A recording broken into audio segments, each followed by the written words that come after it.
Well, hello everyone, and welcome to EDUC 3103, Curriculum Instruction in Teaching English Language Arts. As you know, I am Dr. Colleen Whiddon, and I am super excited to be sharing this course with you. I decided that this might be the best way to go through the course outline versus going through it in class time. However, if there are still issues from today that you're like, I don't understand this, please feel free to come in and chat with me one-on-one in office hour time, and then I don't want you to be confused by anything on here. So let's have a go through this. So there's me, there's my number, there's my email, and I am in S121. So please come on down and visit me.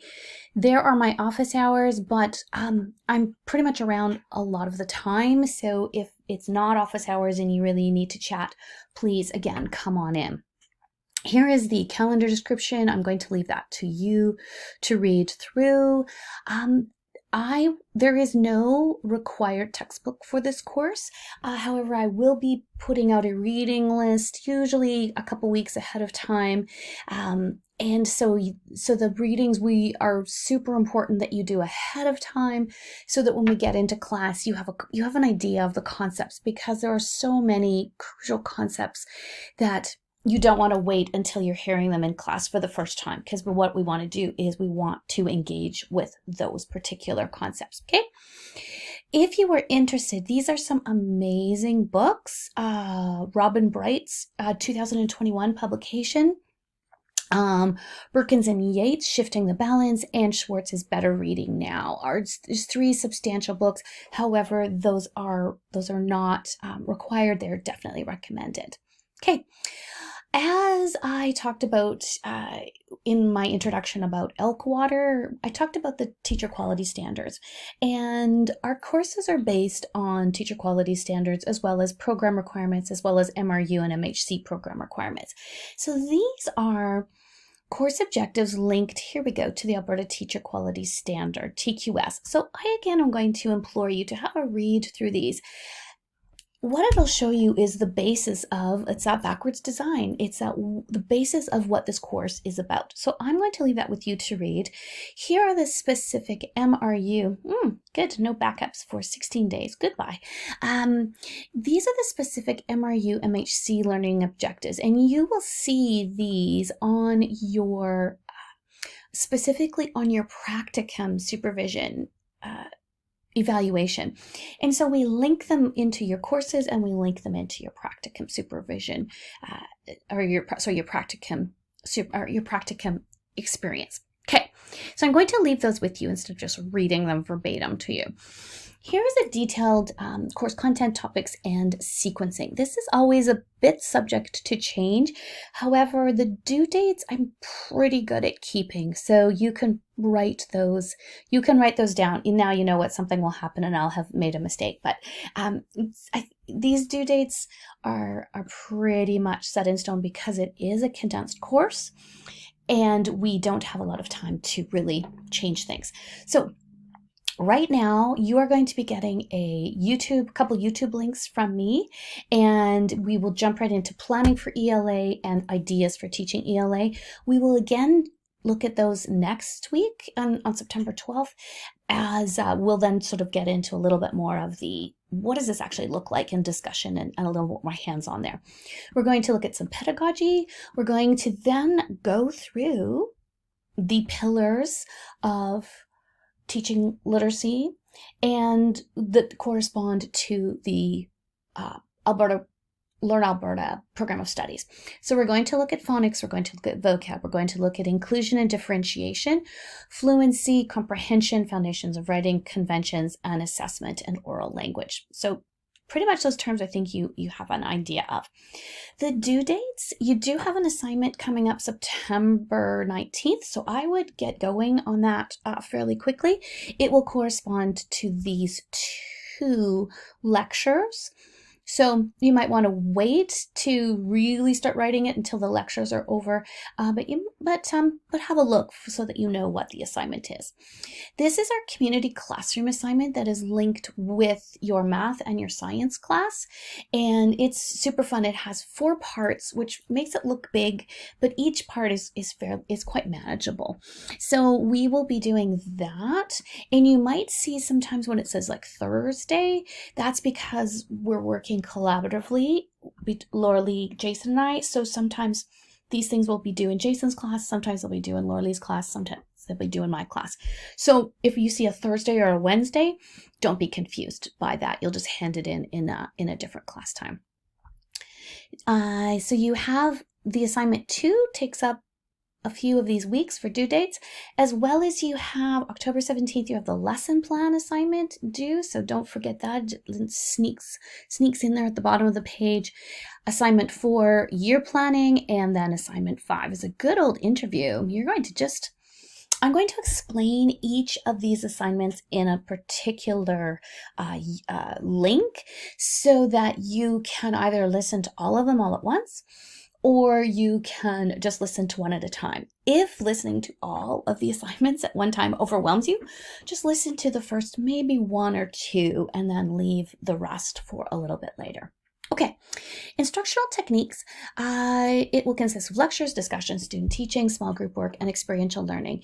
The intent of these activities is to provide an opportunity to develop a growing understanding of the classroom context, learners, and the role of teacher with this setting with particular emphasis on ELA and literacy instruction.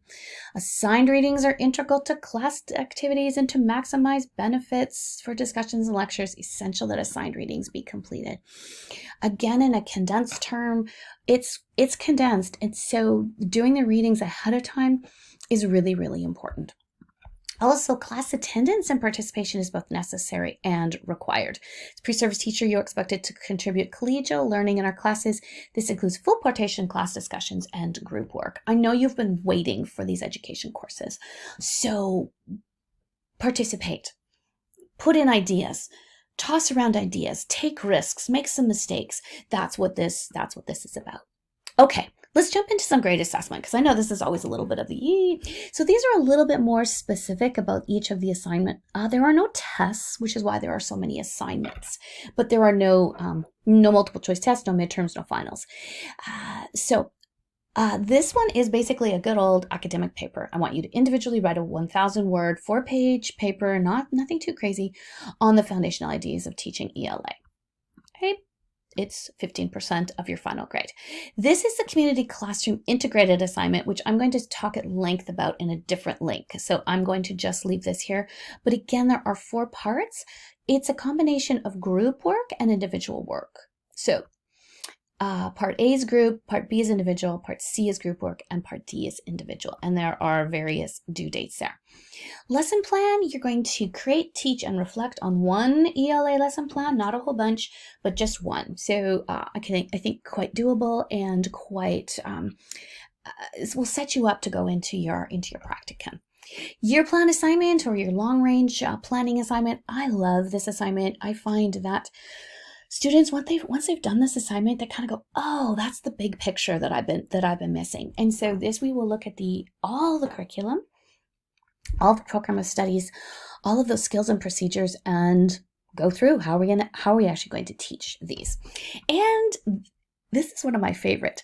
This is the ELA interview assignment. Basically, we're going to meet online, and I'm going to ask the question, how are you going to teach literacy in your future classroom? And you're going to spend 10 minutes talking to me about it. There's no written component to this assignment, but it's super important because you will be asked, most likely in a real job interview, how are you going to teach literacy? Okay, so here are just the dates. They should correspond to all of the dates up in here. So if you want to see them in a succinct manner. Again, no final exam. Late assignment, I am going to read this out because I want us to all be on the same page. As a demonstration of your growing professionalism, electronic or hard copy submission of all assignments is expected to be handed in on the due date and at the time required. Late submissions will be accepted only in our extenuating circumstance and with advance permission of the instructor. We're pretty okay if, we understand sometimes life comes up and situations you just can't get an assignment in on time. Try to give us as much lead time as you can, and know that in this condensed term, there's not a lot of wiggle room. So if you delay one assignment, it's probably just going to ram into another assignment. So just keep that in mind as you are thinking about potentially asking for an extension. This is important. There will be no opportunity to resubmit an assignment once it's submitted and or graded. The penalty for late assignments is 10% per day, including weekends. So once it's in my hands, it's done. There's no resubmitting. Accommodations will not be made for vacations. Instructor may consider an extension if notified 48 hours prior and if documentation is provided. Okay, so just keep us in the loop of what's going on. Plagiarism, just don't do it. Don't cheat. You've been here long enough. Common grading scheme. This is the normal MHC grading scheme. Accessibility issues. If you do require accommodations, please go to the Accessibility Services Office. They are amazing, and they make it easy for us to do the accommodations that will give you the most success in, hopefully support your success. Mental health statement. Again, don't suffer in silence. Don't suffer alone. There are lots of supports here at MHC, and they are amazing up in the student risk section of MHC. So do take advantage of some of those supports. Student responsibilities. Okay, this is important because it's changed slightly. COVID made it a little bit strange for the last few years, but we are back in person. Solely in person. So all education classes will be delivered in person. This means instruction will be in person, either on campus or in practicum location. Given these parameters, there will be no live camera or recording during education classes. So if you are going to be missing a class, you can certainly talk to your colleagues and see if you can FaceTime in, if those kind of things. But we as instructors will not be putting up a camera. Even if asked. It just got really gray and really fuzzy last year with camera option, and so we've just decided as an education team that we will not set up a camera. But if you want to talk to your colleague and they don't mind sitting there and FaceTiming so that you don't miss, that is fine with us. Okay, education program attendance policy. Rationale for attendance. So, professional learning communities are a critical component of teachers' learning in schools. Likewise, the learning communities education courses become powerful sources for the learning of pre-service teachers. The program also endeavors to initiate pre-service teachers to professional expectations regarding preparedness and communication. Just as teachers must prepare lessons and notify their schools when they must be absent, so pre-service teachers must notify their instructors and mentor teachers, if applicable, when they must be absent. Instructors will document absences. Late arrivals, and pre-service teachers may be required to complete compensatory assignments to demonstrate learning from missed course material. Instructors who are concerned regarding excessive absences or late arrivals in an EDTS or EDUC course will communicate their concerns to the education coordinator, chair, or dean. Okay? We want you to be in class. It's important to be in class. We found in the past, students would miss, 3 or 4 classes, and then they go into practicum and they go, oh, we didn't do any planning. Oh, we didn't look at the program of studies. And the teachers out there would say, what's happening at the college? And so we're like, okay, yeah, we did. And we need our students to be in class. That's why we have this attendance policy. So, pre-service teachers in coursework and field experience are expected to attend all classes. Attendance is mandatory. Missing one block class, 2.5 hours to 4 hours, so our block, or 150 minutes, because of absences, late arrivals, leaving early will be documented and may be addressed by the dean, chair, or coordinator. If you miss 2 of your 4-hour or 4-hour classes or 2.5-hour blocks, we'll be chatting. We'll be chatting because there might be a bigger issue that needs to be looked at. And that's a lot of content and a lot of experience with that content that you're missing. So we want you to be there.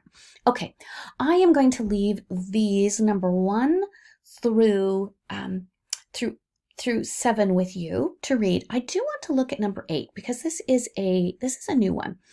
We want you to use professional language, actions, and demeanor in all manner of communication, verbal, written, or electronic. Professional communication, the MHC MRU education program with instructors. So when you email us or talk to us, think professionally all the time. We want you to think about framing any email communication in a formal manner and in a positive tone. If an email is too informal or demanding, the instructor may ask you to resend the email. You know, the hey you is, okay for your friends or family, but, just hi Colleen. That's all we expect for formal. We don't expect hello, Dr. Whiddon, or greetings, Dr. Whiddon. But just know that when we read yo, it's kind of like, no, I'm sorry. That's not how you would address your teaching colleague, your principal, your superintendent. So we're trying to get you to be thinking about that professional communication right away, so that you don't get in a situation where your principal really does take offense to yo as a greeting in an email. This is also one that we have been dealing with.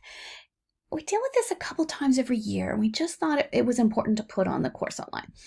Speaking, we want you to think about speaking only for yourself. Refrain from stating the whole class or we all think in written or oral communication. Also, do not allow other students to communicate with an instructor on your behalf in written or oral communication. As soon as we hear the whole class thinks that this due date is on the wrong day, it feels like a bit of mob mentality, and we actually disregard. We disregard the request when it could be a really legitimate request. So if you really have a difficulty with the due date or with a section of an assignment, you come in and speak for yourself. I am struggling, but do not come in and say we all, or if you hear of another student going to any instructor and saying this class thinks or this cohort thinks, that's a professional issue, because you can only speak for yourself. So just again, we're trying to set you up for the best professional interaction that you can have.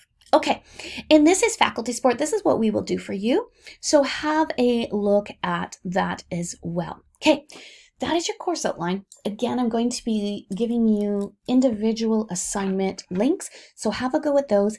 And if you have any specific questions about the course outline, please come and talk to me specifically during office hours or outside, because I really want you to have a good grasp of this and feel really confident going into this semester. Awesome. Take care, everybody.